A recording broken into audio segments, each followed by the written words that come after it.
guys, just up top, I'm Jessie, I'm your host. You'll hear from me in just a second.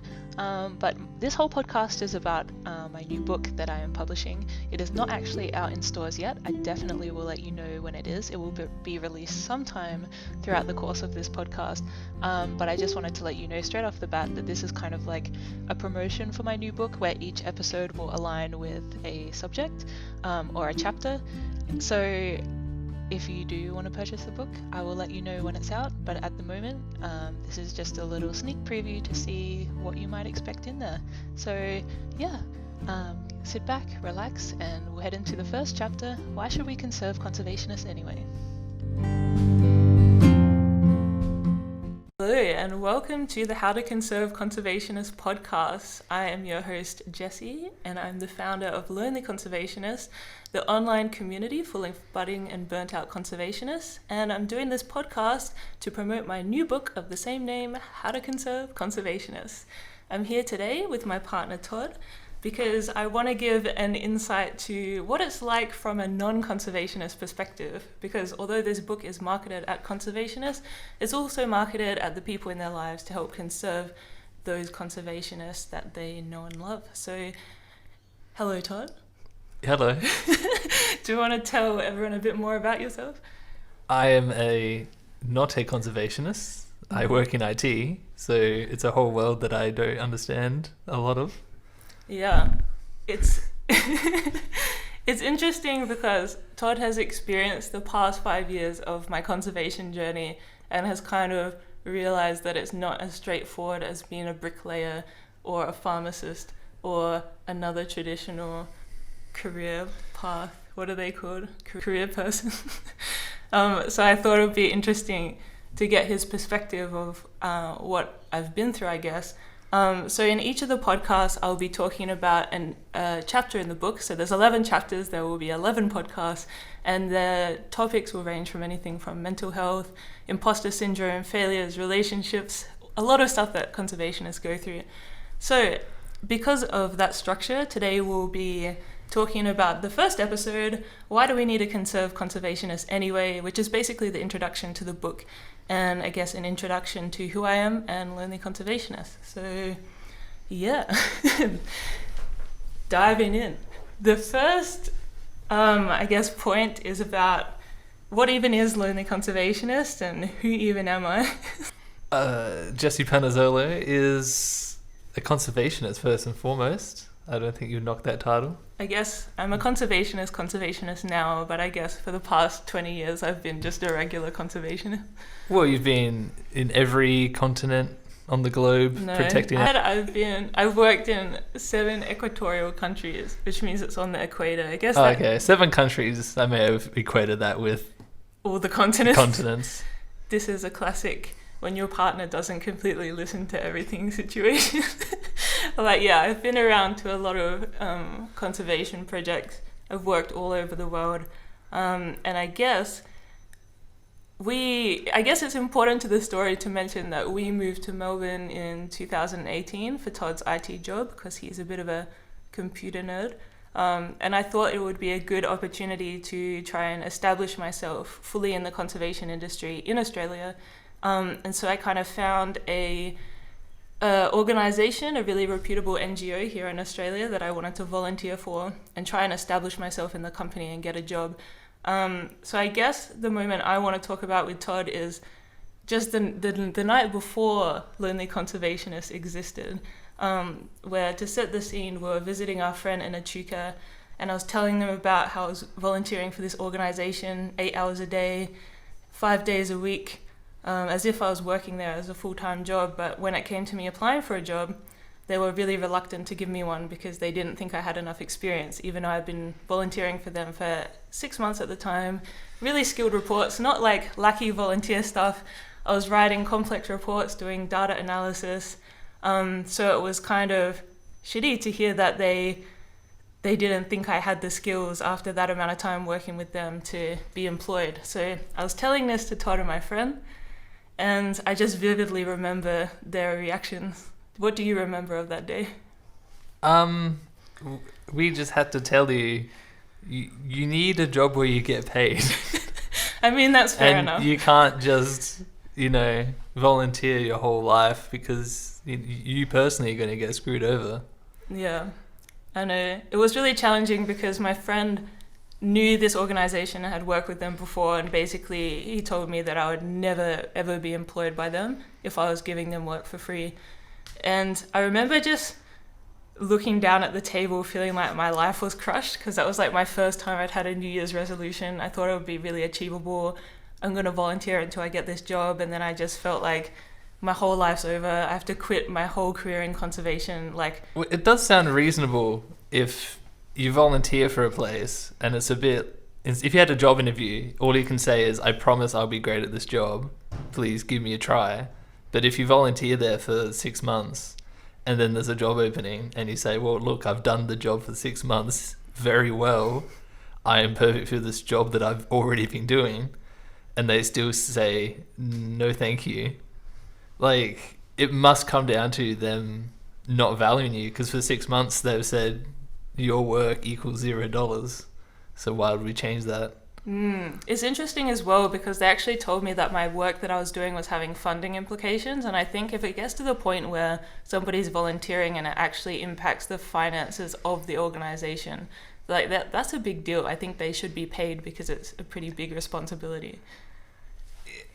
Yeah, and it's like, not to get to how capitalism works, but you're creating value for this organization and you're not getting a fair share of the value that you're creating. And I think that's what I touch on a lot in this book, is that it's hard for conservationists to value themselves because traditionally people in society will get money for their value or like as a indicator of their value. So if conservationists aren't getting anything to show that their work is being valued, it's hard for them to like even appreciate what they do as something that's worth anything.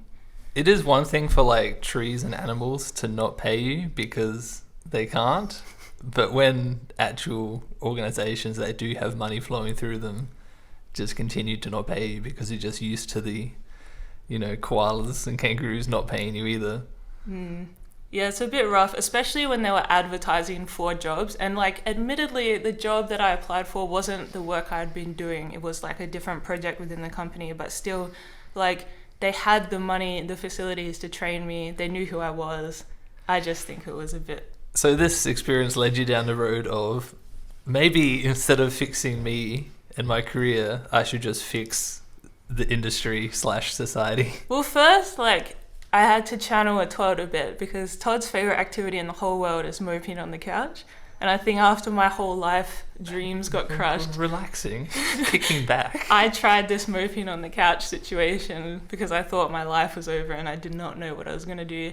Oh yeah, just for context, this was in January last year, so not a very long time ago. A year ago. A year ago, yeah, or almost 2 years ago. I know, time flies.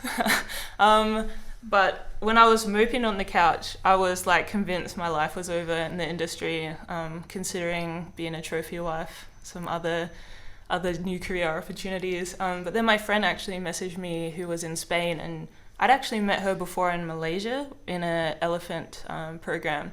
And she was telling me that she was having visa troubles and she couldn't get back to her field site. And she was feeling lonely in conservation. And I was like, oh, for the first time in my life, I was thinking maybe I'm not the only one who's going through these hardships of every single year trying my hardest to get into a position, working my ass off, and then ending the year with like no prospects in that area. So I was sick of this Groundhog Day, and then for the first time ever, because I guess the industry is so glamorized, and everywhere you look on Instagram and David Attenborough documentaries, everyone looks like they're living their best life in conservation. There was no indicators for me that there were other people who also weren't living their best life in conservation. So basically I got off the couch and I started the blog Lonely Conservationists and all the social media sites, or basically just the Instagram, then it grew afterwards. And I was basically telling my story because I had nothing to lose anymore. I was like, I don't care if nobody hires me, I don't care what's happening because I'm sick of this and I just want to know if anybody else experiences it too. So now, like 20 months later, there's over 4,000 people in the community, like 80 blogs submitted to the website from global conservationists of all demographics, ages, cultures, from all over the world, sharing their stories alongside mine, and they're all eerily similar to me, to my story. And it's crazy because for so long, for like 26 years of my life, I thought I was alone in the industry, and now to be surrounded by so many people from all over the world experiencing the same things as me is crazy. So basically I want to know from Todd, what was it like coming home that day when I said, oh, I created this thing, and then how it grew? Like, did your perception of it change over time? Like, what was your experience with me creating Lonely Conservationists? Well, you just told me it was an Instagram page. So then I'm telling people, yes, my partner is, her new career path is being on Instagram, which has its own set of connotations. I told you it was a blog. Like, because it wasn't really an Instagram page first. It was the blog first and foremost, and the Instagram was primarily used to direct people to the blog, but then it kind of became its own thing over time. Mm. But you're just telling everyone, oh, Jessie's like an influencer now. She's quit her life to just completely change direction. Yeah. I don't know. I think that's... The thing about Todd, I have to mention from the beginning, is all his stories are really not accurate. Like, he would tell stories to people that I'm with about things that I was there for, and I'm like, no, this is not right. You're a bit of an embellisher. Yeah, that's fine. It's fine. I don't know. Well, what did you think? Like, in the beginning, you're like, okay, like, Jessie's messing around online. She's got this Instagram page. But what about when I was asked to speak at a conference for the Smithsonian Institute, and you're trying to help me make a bio when there was, like, the example they gave me was from a NASA scientist, and I was like, holy shit, I'm not good enough to be on this page with this NASA scientist. Like, did you ever expect it to become anything other than like a couple of followers on Instagram? No, I did not. I'm very surprised how much traction in the rest of your life this has taken. But like, I guess you can be surprised by like the online popularity, but are you surprised that other people were experiencing similar things than I was, like back in the day before Lonely Conservationists? Like, because we've been together for 5 years now, and it's only in the last 2 years that I've had this platform. When it was like you saw me struggling for 3 years in the industry, did you think it was just me and everyone else was successful, or did you presume there was other people struggling in the field as well? Well, you get a bit of a bias because you only see publicly famous, successful conservationists. So, give me an example of what? A famous conservationist who's made it. Well, there's heaps. Exactly. So, I was hoping to use a name. Like Jane Goodall or something. Jane Goodall, I don't know what she does, but I can't picture her just sitting at home not knowing how to pay rent. Yeah, that's true. Like, I just can't imagine that being the lifestyle. Yeah. Well, I guess like here you are being invited on conferences and like by all on paper have made it, but you continue to be at home with nothing to do, wondering how you're going to pay rent. I don't have nothing to do. When do I ever have nothing to do? It's just all the time. It's a Sunday right now, and I'm recording this podcast. This is supposed to be my downtime. I can't believe this time. You just invent work for yourself, and then you complain that no one pays you for it when it's just your own thing. Yeah, okay. This is quite important, I think, because this is like a perception that Todd has that I'm creating work for myself and that it's just like me doing busy tasks, when like from my perspective it doesn't feel like that. Like, for instance, the work that I'm doing with Lonely Conservationists at the moment is I'm working with a mentor to create a business. I am producing a web series called Lonely Conservationists. I don't know why we called it something so similar to the name. You need to work on your marketing. Yeah, no. I'm producing a web series. I am publishing this book, and there's a lot of stuff that I'm doing. As he said, I'm also speaking in conferences.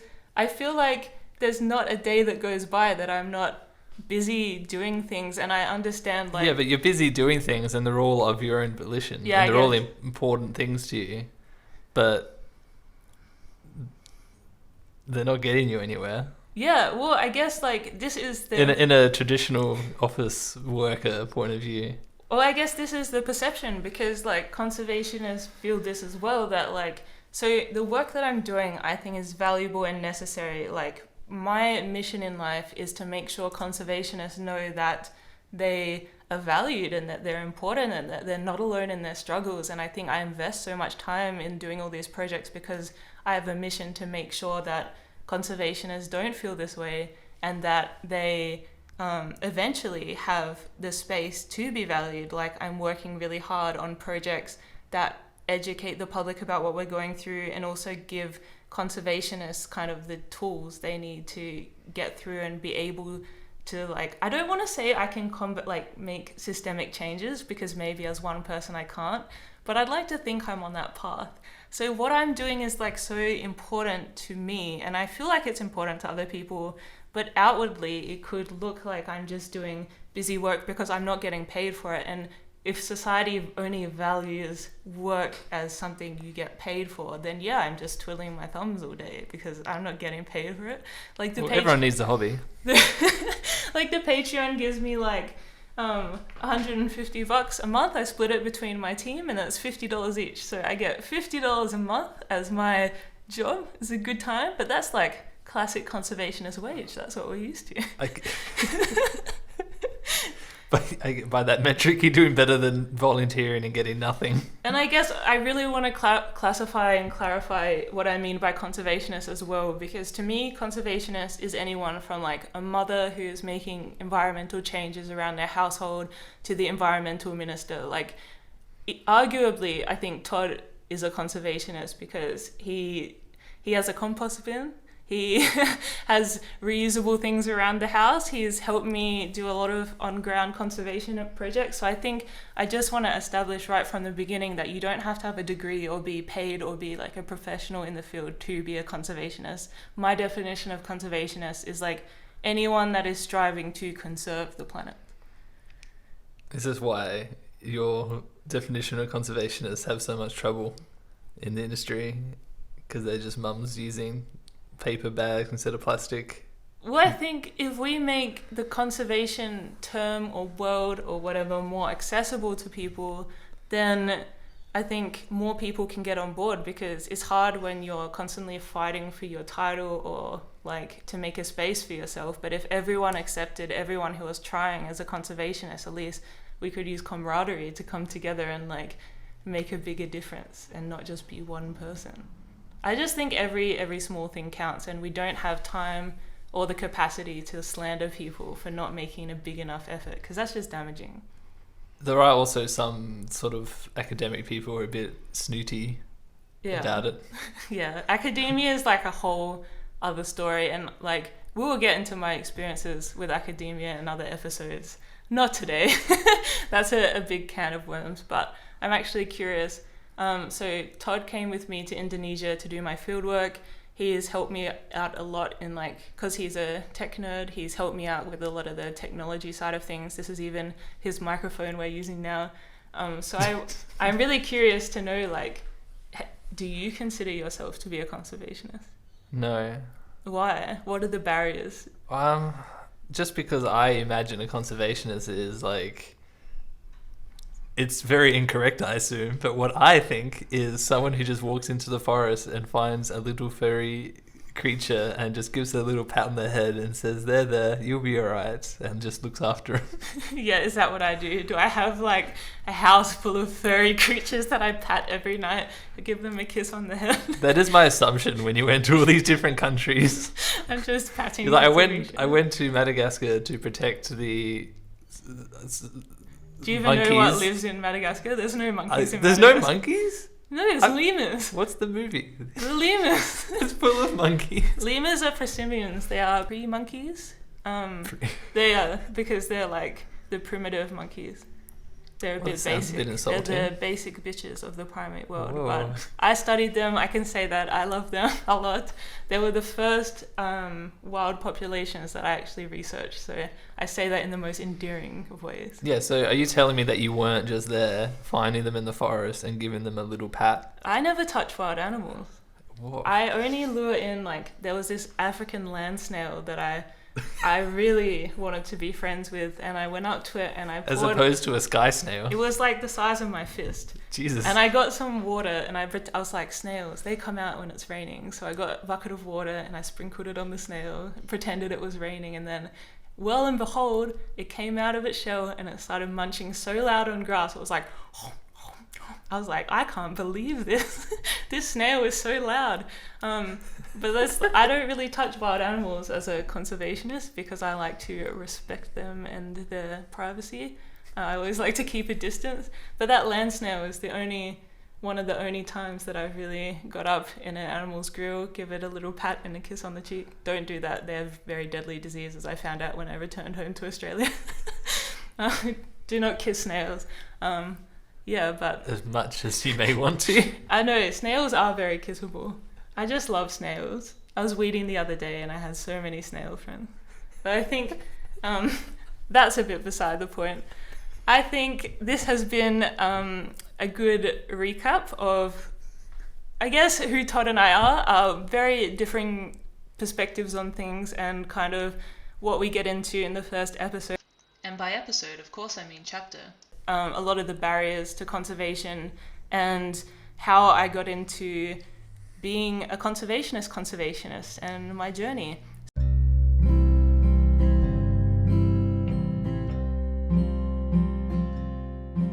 So thanks for listening to the first episode of How to Conserve Conservationists. This has been the episode, Why Should We Conserve Conservationists Anyway?, which is the title of the chapter 1 in the book.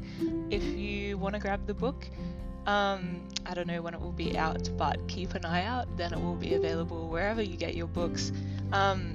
You can follow along the chapters with us. If you want to check out more of Lonely Conservationist, go to www.lonelyconservationist.com, follow us on Instagram at Lonely Conservationist, or even consider supporting me on Patreon, so I have more than $50 a month. That's patreon.com/lonelyconservationist. I look forward to talking to you again soon. Bye.